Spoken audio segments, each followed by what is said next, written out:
Welcome back. I'm going to be killing mosquitoes this entire video.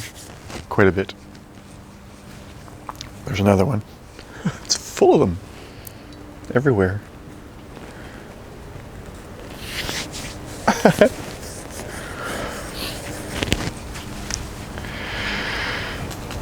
There's a lot of misconception.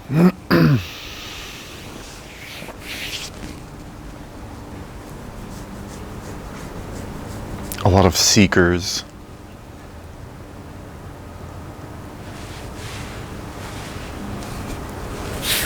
Who really want to find really bad.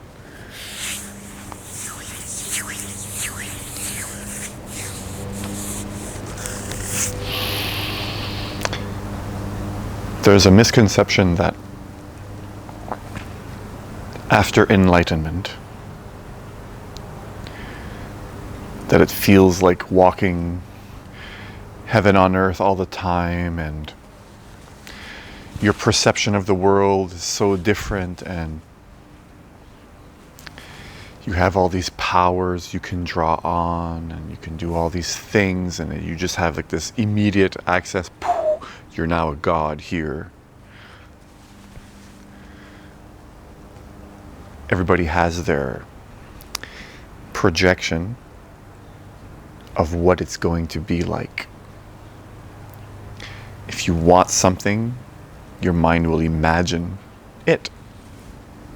From time to time, it will play a little story. It'll be sweet.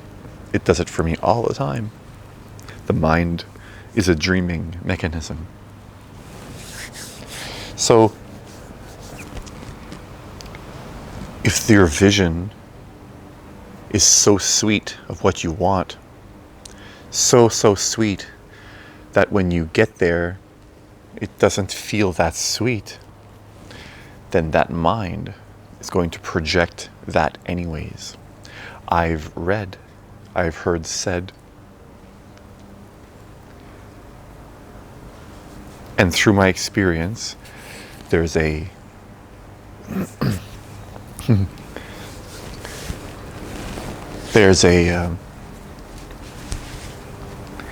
process here as a human being. The brain and your body, your mind, you've made habits. So you've made your life a certain way. And that means when you see something, very specific something, your brain is going to play a very specific story related to that specific something. You see your wife, you may see love. So your brain is filled with all of these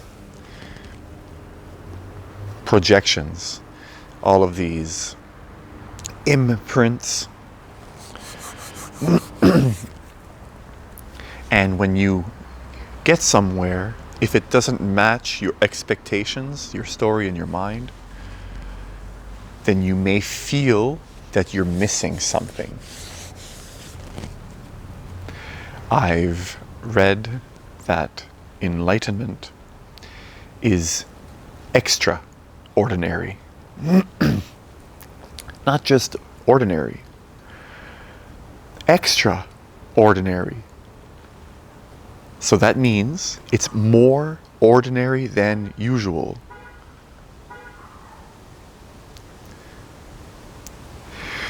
The mind is complexity, and it likes to reach for something that it is not in an attempt to elevate itself. So if your mind sees a disconnect between reality and what you were hoping, your projections, maybe the experiences you had that you thought may be, you might have had a very intense experience during your search, and you may have had the impression that enlightenment must be like that. I've also read enlightenment does not come from bell or with bells or signs or visual signs to be observed.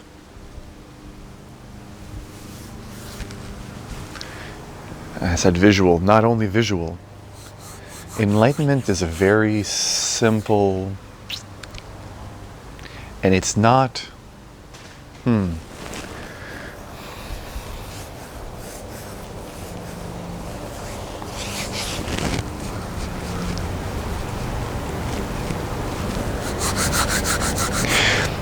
one has to look into the paradox. On one hand, everything is good. On another hand, we experience change. Here, things get comfortable, uncomfortable. It's not unreasonable to expect someone that's standing somewhere that's not comfortable to want to move. This is extremely basic stuff. And when people think of enlightenment, they imagine that there's going to be this large disconnect from the physical world, that they will be free from all of the earthly perceptions. And a person can have a moment of enlightenment, a moment of clear seeing, where your understanding of things reach a certain crescendo, which at that moment you're not the same anymore, over and over and over, continually, here as a human being. That process is a process. It's not enlightenment.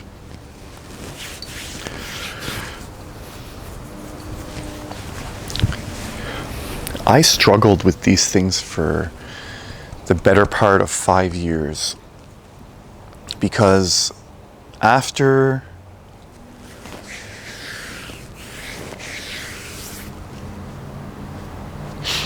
there was a time where it was obvious.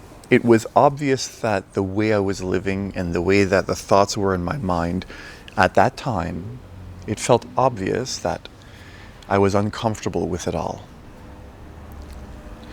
A part of me was new, and a part of me wasn't anymore. So this new part, which I hadn't recognized, was still looking at my situation through the same filter. Mind will see what mind will see. Mind is not the point. Mind will mind.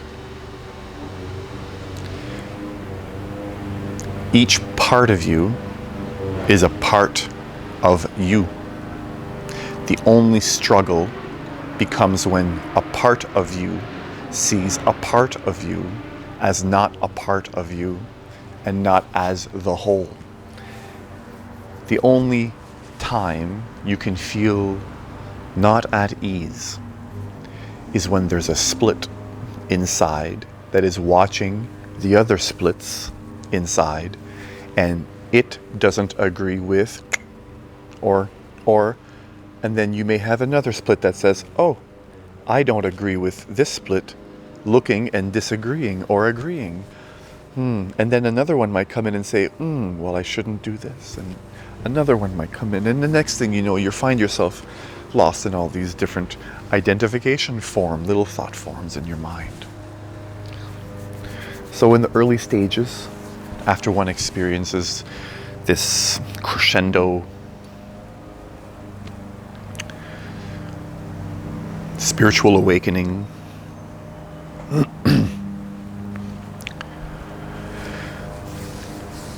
it's not going to be instant and sudden as far as the whole world dropping and coming to certain understandings. Because on one level, paradoxically, the body needs to catch up to the reality.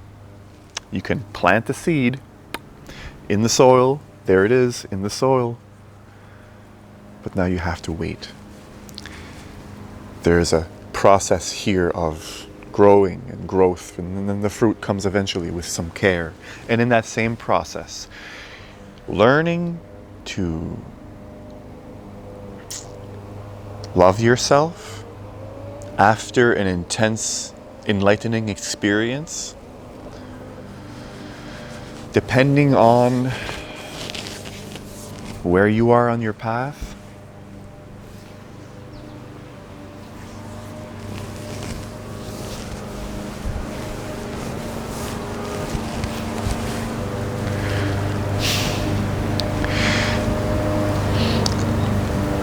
if you expect it to never be a perception of change,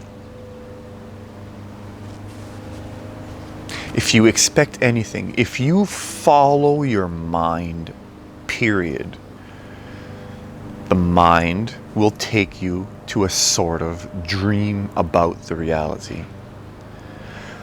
The only thing that feels like a struggle is when you're looking into the mind to solve the mind's own problems. You can do so much with it. You can train it to tell you nice stories. You can train it to be, a perfect slave, a perfect lover. You can train your mind to do whatever you want in a sense, in that sense. But ultimately,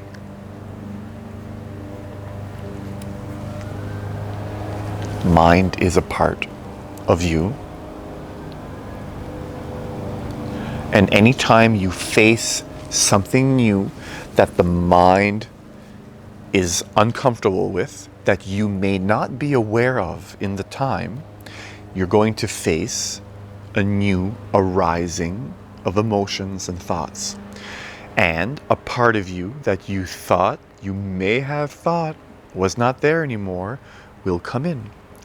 This is just the structure of the mind. An enlightened man still feels the feelings, the emotions, the worldly existence, the part of a human. But the way he sees it is different. Everything is used, in a sense, in a certain way.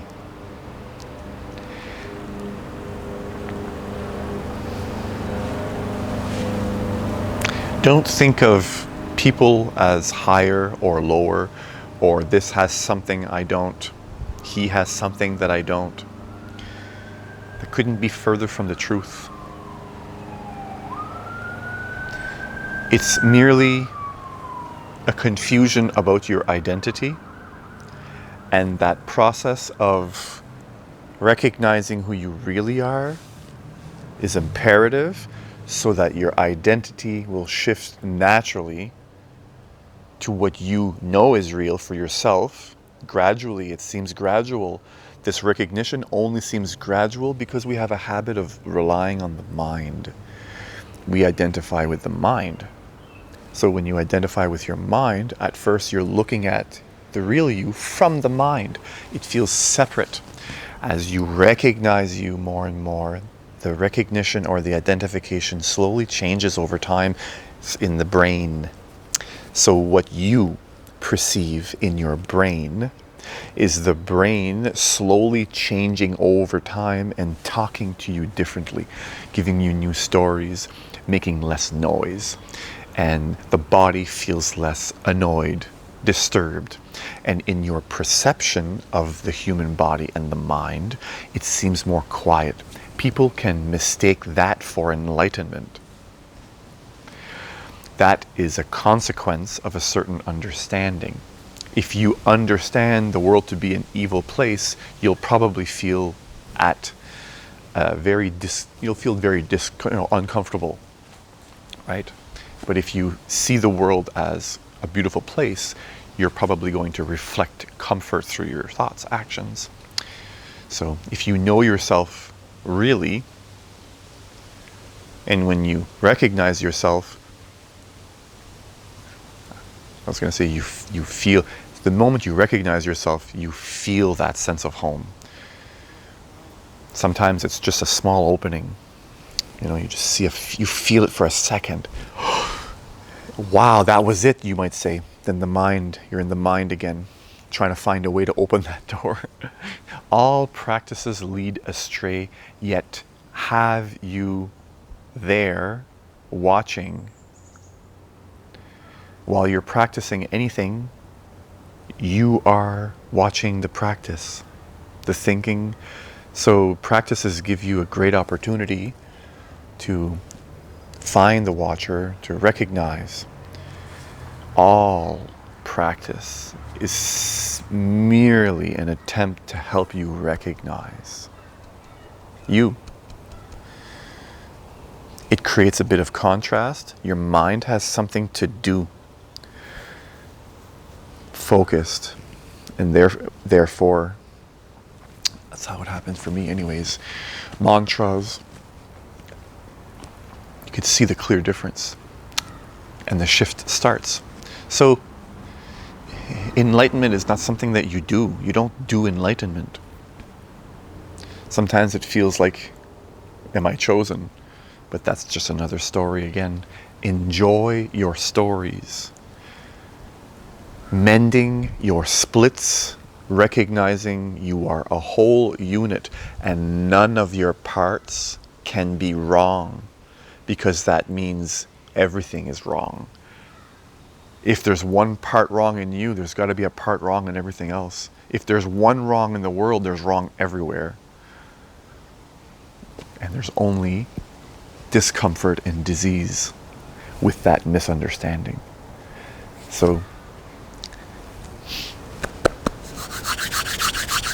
wherever you are around the world, whatever time it is that you're watching this video, remember your life is going to change and you're going to experience ups and downs.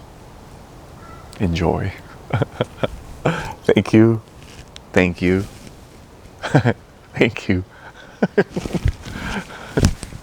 Are you going to enjoy when you're down? Nope. You'll learn something that you'll enjoy. Peace.